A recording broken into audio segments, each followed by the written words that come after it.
shima wowe Mana ihorana impuhwe n'urukundo, naragutumiye uraza, wamfashije mu mishinga yanjye, wanyeretse inzira nziza y'inkomezemo.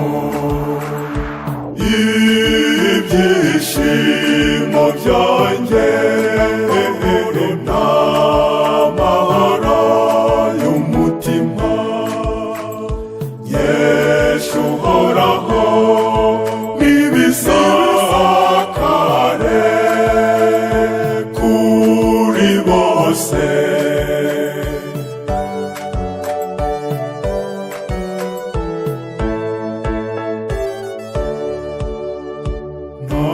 Ndagusabye ngo unganirize Nyagasani, warabikoze waranyuhagiye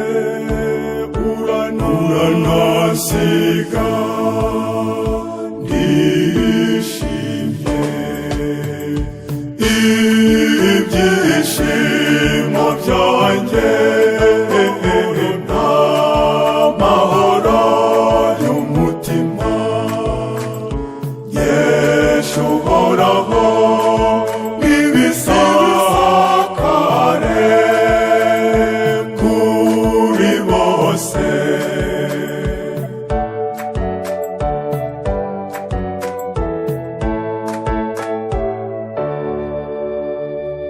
Iyo tuguteze amatwi y'umutima, tukanubura amaso yacu, tubona ibikorwa byawe mu bantu,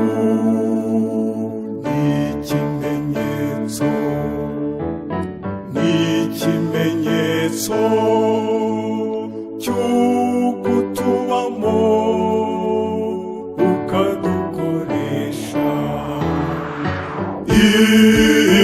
Ibyishimo byanjye n'amahoro y'umutima, Yesu uhoraho n'ibisakare kuri bose.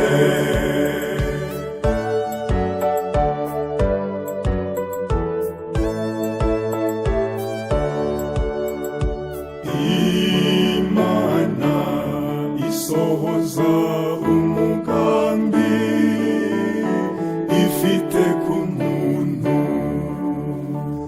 ikoresheje ikiremwa muntu mu buryo ibishatse, kandi ugasohora